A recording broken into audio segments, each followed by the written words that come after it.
अस्सलाम वालेकुम स्टूडेंट्स, ही welcome back. अच्छा स्टूडेंट, हम लोगों ने वैसे जो दूसरा चैप्टर है ना वो भी तकरीबन हाफ पढ़ लिया, लेकिन मैंने ना ये वाला लेक्चर अपलोड किया था चैप्टर 1 का, इक्विलिब्रियम कांस्टेंट और उसके यूनिट्स, लेकिन पता नहीं वो अपलोड क्यों नहीं हुआ। इसलिए मैं आज वो पता नहीं डिलीट हो गया लेक्चर, तो लिहाजा मैंने वो चेक किया, तो मैं ये लेक्चर दोबारा अब अपलोड करता हूँ बना के ना।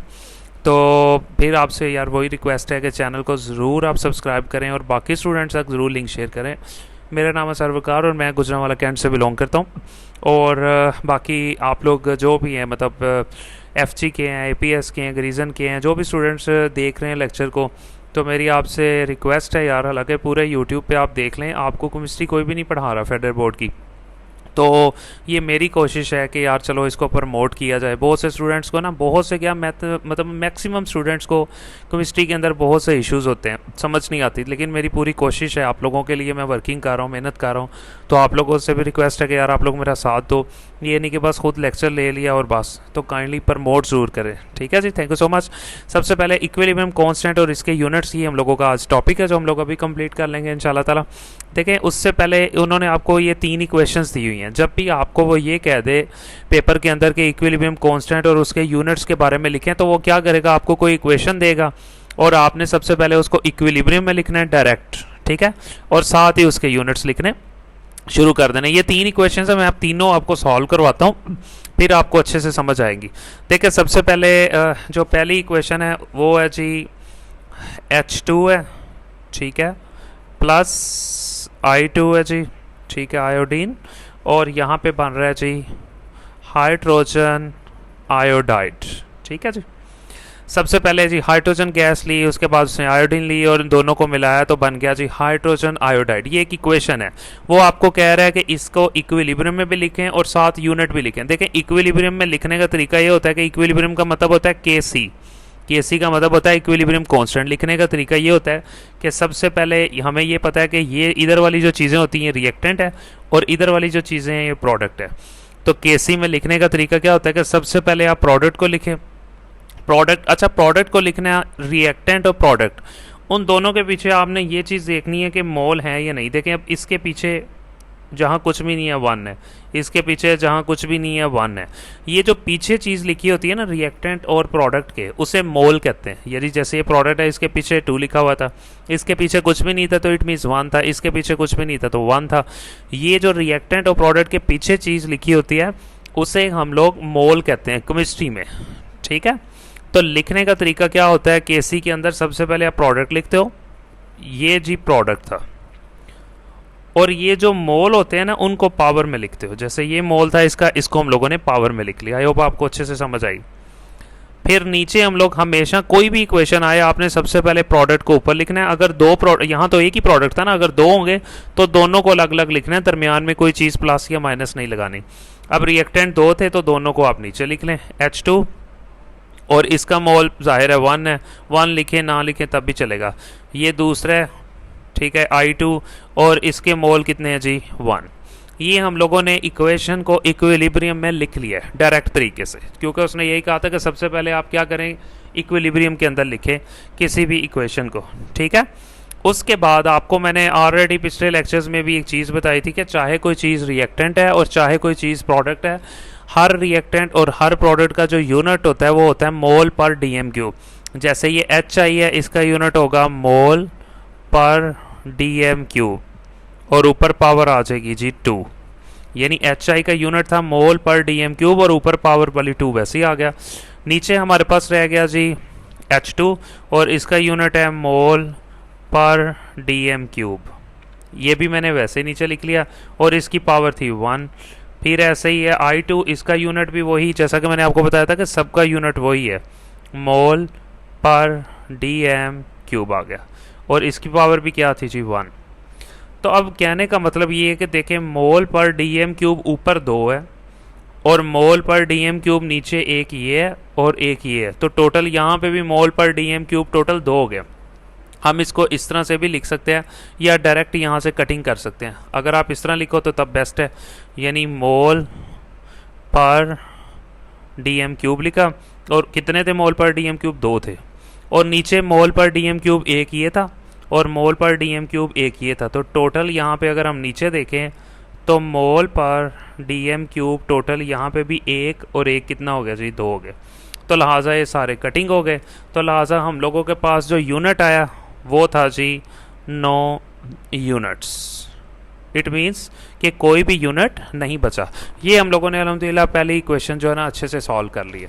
3 इक्वेशंस है, तीनों में आपके प्रॉपर कॉन्सेप्ट जो है ना अच्छे से क्लियर हो जाएंगे। ठीक है जी। उसके बाद यहाँ पे आपको उसने दूसरी क्वेश्चन करवाई हुई है, ये वाली अगर आप देखें। ठीक है जी। इस इक्वेशन में सबसे पहले वो बता रहा है कि हमारे पास जी N2 है और O4 है, ये हमारे पास रिएक्टेंट है। और अगर हमारे पास प्रोडक्ट देखा जाए तो वो है जी 2NO2, ये हमारे पास प्रोडक्ट है। अब फिर इसको कैसे सॉल्व करना है, सबसे पहले आपने क्या करना है, इसको केसी में लिखना है। ले जी, केसी में मैंने लिख लिया।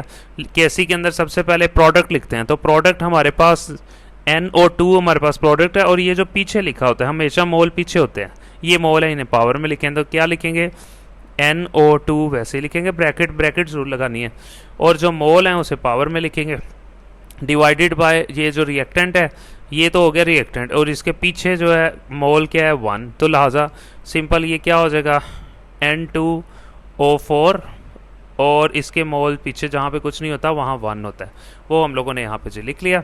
उसके बाद है जी केसी वैसे ही आ गया। अब NO2, अब आपको पता है कोई भी रिएक्टेंट है, कोई भी प्रोडक्ट है, उसका यूनिट होता है मोल पर DM क्यूब, और लिहाजा ऊपर आ गया जी 2, और नीचे यहाँ पे मोल पर DM क्यूब।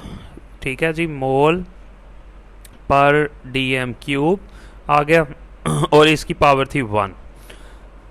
तो अगर आप गौर करें ऊपर मोल पर DM क्यूब 2 थे, नीचे मोल पर DM क्यूब 1 था, तो ये एक जो इस 2 से कटिंग हो गया। तो लिहाजा यहाँ पे हम लोगों के पास मोल पर DM क्यूब जो टोटल थे ना 2 थे ना, एक इससे कटिंग हो गया तो एक ही रह गया। ये हमारे पास ही आंसर आ गया इस इक्वेशन का। आई होप आपको ये वाली इक्वेशन भी अच्छे से समझ आ गई होगी। उसके बाद उन्होंने एक थर्ड इक्वेशन आपको दी हुई है, वो भी बहुत आसान है, कोई उसका इतना इशू नहीं है, लेकिन मैं आपको ये थर्ड इक्वेशन करवाऊंगा नहीं, ये आप खुद ट्राई करें। मैं चाह रहा था कि आपको सेल्फ असेसमेंट के अंदर से ना एक ऐसी इक्वेशन करवा दूं जिसमें प्रोडक्ट 2 दिए हुए हैं, ताकि आप कंफ्यूज ना हो कि जब 2 प्रोडक्ट हों तब हम लोगों ने क्या करना होता है। तो ये भी आंसर बड़ा सिंपल सा है, लेकिन चले मैं फिर भी कोशिश करता हूँ आपको ये भी करवा ही देता हूँ। यार क्या याद करोगे, पता नहीं याद करोगे अभी कि नहीं।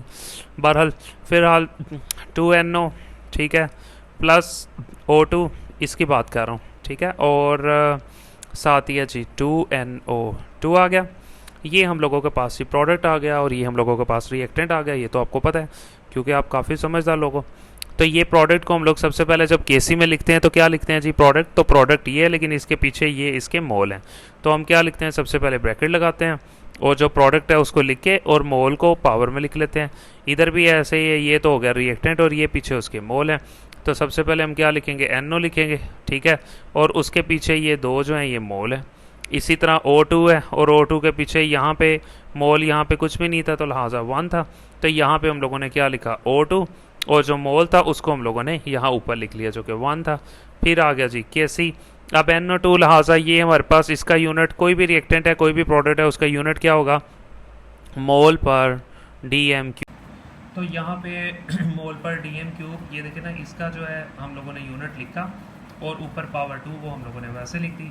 नीचे इसका जो ये जो रिएक्टेंट था सिंपल, इसका भी यूनिट क्या हो गया जी, मोल पर DM क्यूब आ गया, और ऊपर पावर आ गई है जी इसकी 2, और इसके अलावा O2, इसका यूनिट भी क्या है आपको पता है, हर एक का यूनिट मोल पर DM क्यूब ही आना है, चाहे वो रिएक्टेंट है चाहे प्रोडक्ट है, और इसकी पावर यहाँ पे सिंपल क्या थी जी 1। समझ आ गया होगा आपको। अब अगर आप गौर करें तो मोल पर DM क्यूब ऊपर 2 थे, और मोल पर DM क्यूब नीचे 2 और 1, यहाँ पे टोटल कितने हो गए जी, 3 हो गए। तो ये वाला 2 इससे क्या हो गया जी, ख़त्म हो गया। तो लिहाजा हम लोगों के पास KC रह गया। अब ऊपर तो कुछ भी नहीं रहा क्योंकि कटिंग हो गया 1 रहा। तो नीचे अगर आप देखें तो हमारे पास ये मोल और पर DM क्यूब रह गया, और पावर उसकी 1 थी, ठीक है। इसको थोड़ा सा अगर आप सिंप्लीफाई करना चाहे कर लें, KC। अब ये जो मोल है इसकी पावर भी 1 है, ठीक है, तो हम इसको इस तरह लिख सकते हैं, ये मोल है, इसकी पावर यहाँ 1 है, लिखी नहीं है लेकिन 1 है। 1 को इस 1 से मल्टीप्लाई, क्योंकि अंदर वाली पावर बाहर वाली पावर से मल्टीप्लाई होकर तो दोबारा फिर वही आ जाएगी। ये DM -3, -3 इस 1 से मल्टीप्लाई हो गया, ये भी आ जाएगा जी DM -3 ही आ जाएगा, ठीक है जी, समझ आ गया। उसके बाद केसी आ गया। अब ये मोल यहाँ इसकी पावर है +1, जहाँ कुछ नहीं होता वहाँ ज़ाहिर है +1, जब उठा के ऊपर लेके जाएंगे तो मोल की जो पावर है +1 है, ऊपर आके जी आपको पता है पावर चेंज हो जाती है, ये dm-3 है, ठीक है। ऊपर आके इसकी पावर हो जाएगी dm+3। तो यहाँ पे जी इसका आंसर आ जाएगा। देखिए थर्ड इक्वेशन है, उसका आंसर है dm की पावर 3 और मोल -1। तो मैंने आपको ये तीनों इक्वेशंस जो है ना बड़े अच्छे तरीके से करवा दी है, वो आपको अच्छे से समझ आ गई होगी। सेल्फ असेसमेंट वैसे हम लोग बाद में करेंगे, मैंने आपको कहा था पहले मैं चैप्टर्स आपके कंप्लीट करवा लेता हूँ, लेकिन फिर भी चलो एक एहतियातन आपको करवा देता हूँ। ये वाली आपको दी हुई है, ये थोड़ी सी मुश्किल लग रही है मुझे, तो मैं ये करवा देता हूँ। यार वैसे मुश्किल कुछ भी नहीं है सीरियसली, तो सिर्फ ये ना बातें बनी हुई हैं कि मुश्किल है मुश्किल है। मुश्किल एक ही चीज़ है और वो है सब्सक्राइबर हासिल करना, या फिर मुश्किल एक दूसरी चीज़ ये भी है कि चैनल को सब्सक्राइब करना। नहीं सब्सक्राइब करते, बस खाली लेक्चर ले लेते हैं और उसके बाद निकल जाते हैं, तो इस तरह ना किया करें, ये गलत बात है। तो ये मैं सेल्फ असेसमेंट में से ये क्वेश्चन 2 आपको करवा रहा हूँ। क्या याद करोगे यार, किस सभी से पाला पड़ा आपको। अच्छा जी, इसको भी हम लोगों ने जी केसी में लिखना है और साथ इसके यूनिट भी लिखना है। तो फिर सिंपल तरीका केसी में लिखने का तरीका क्या होता है कि सबसे पहले हम प्रोडक्ट लिखते हैं। तो ये प्रोडक्ट एक ये है, इसके पीछे मोल कुछ भी नहीं था, 1 है, तो इसको लिखा, ठीक है। और दूसरा प्रोडक्ट हमारे पास जो है सी और ओ है, और इसका यूनिट भी कुछ मोल कुछ भी नहीं था, तो लिहाजा 1 था, तो 1 मैंने ऊपर लिखा है, ना लिखा तब भी ठीक है चलेगा। दरमियान में ला कहता है कुछ भी नहीं लगाना, प्लस माइनस ना, जब केसी में लिखते हैं। प्रोडक्ट लिख लिए, अब हम अब रिएक्टेंट अगर देखें तो यहाँ पे एक H2 है और दूसरा रिएक्टेंट है हमारे पास CO2, ठीक है।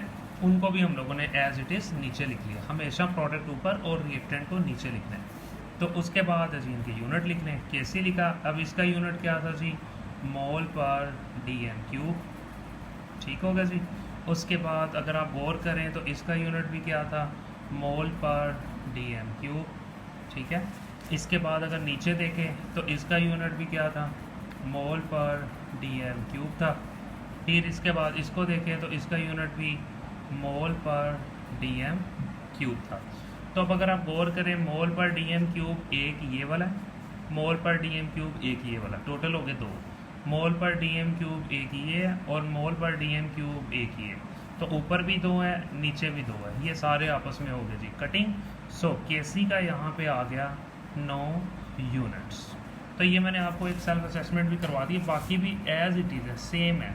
अगर मोल दिया हुआ है उसको आपने पावर में लिख लेना, बाकी सारी चीज़ों को आपने एज इट इज़ लिख लेनी है। और दूसरी चीज़ मैंने आप लोगों को आगे भी कही थी कि आपने स्क्वायर ब्रैकेट ज़रूर लगानी है जब भी केसी में रिएक्टेंट प्रोडक्ट को लिखना है, और हर एक का यूनिट जो है ना मोल पर dm³।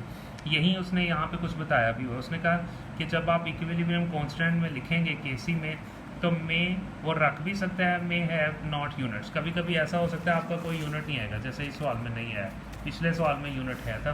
वो कहता है इन द इक्विलिब्रियम एक्सप्रेशन में each figure with in a square bracket represent, कहता है हर एक को आपने स्क्वायर ब्रैकेट के अंदर लिखना है। जैसा कि देखिए मैं इसको क्या कर रहा हूँ, स्क्वायर ब्रैकेट में लिख रहा हूँ, इन दोनों को भी, इनको भी, सबको वो कह रहा है स्क्वायर ब्रैकेट में ही लिखना आपने सबको। द कंसंट्रेशन, और जो मिकदार है आप किसी भी चीज़ की, यानी जब आप उसका यूनिट लिखोगे तो हमेशा हर एक का यूनिट मोल पर dm³ भी आएगा। The unit of Kc therefore depend upon the form of equilibrium expression. आगे वो कह रहा है यूनिट किस तरह से लिखना है, वो सारा मैंने आपको तरीका बता दिया। तीनों इक्वेशन आपको एग्जाम में अपने पास से यार कोई इक्वेशन दे देगा और आपको कहेगा चीज़ को इक्विलिब्रियम में लिख के दिखाएं, तो कोई इक्वेशन आ जाए आपको उसमें इक्विलिब्रियम में किस तरह से लिखना है वो भी आपको सिखाया, और साथ उसके यूनिट किस तरह से लिखना है तो वो भी मैंने आप लोगों को बड़े अच्छे तरीके से सिखाया। मैं आपको अभी भी चैलेंज करता हूँ, आप पूरी यूट्यूब छान मारो, आपको किसी ने इस तरह से लेक्चर नहीं देना, ना आपको इस तरह कोई रीडिंग करवा रहा है, ना आपको इस तरह से कोई कॉन्सेप्ट दे रहा है। अगर एक तो वो टीचर दे रहा है वो भी सिर्फ वाइट बोर्ड के ऊपर ही हल्का फुल्का करवा रहे हैं, और वो पता नहीं मेरी समझ से भी बाहर है कि वो क्या हो रहा है। तो लेकिन यहाँ पे मैं प्रॉपर आप लोगों को यार सारा काम करवा रहा हूँ, रीडिंग भी करवा रहा हूँ, लेक्चर्स भी दे रहा हूँ, कॉन्सेप्ट भी दे रहा हूँ, सारे जो कि आपके ऑन वर्ड पूरी लाइफ में ये कॉन्सेप्ट काम आएंगे। लेकिन बदले में आप यार मुझे सब्सक्राइबर ना दो तो सीधी सीधी जाती है। तो आप लोगों से रिक्वेस्ट है, बार बार कर रहा हूँ कि यार अपने क्लास फेलोज़ को ज़रूर शेयर करो, लिंक उन्हें लाजमी फोर्स करो कि वो ज़रूर लेक्चर्स दें। मुझे पूरी उम्मीद है इंशाल्लाह ताला जो भी चैनल पे अभी तक आया वो जम गया है, वो प्रॉपर लेक्चर ले रहा है, लेकिन मेरी कोशिश है हम लोगों ने पूरे पाकिस्तान के अंदर ये वीडियोज़ जानी चाहिए। तो कब जाएंगी? जब ज़्यादा सारे स्टूडेंट्स यहाँ पे चैनल में आना शुरू होंगे तो इंप्रेशन यूट्यूब ज़्यादा लोगों को बेचेगा वीडियोस। तो कौन लेके आएगा? मैं तो नहीं लेके आऊँगा। मैं तो देखो कोशिश कर ली थी। मैं वैसे यहाँ पे एक गांव है विलेज डोगरा वाला, वहाँ से बिलोंग करता हूँ।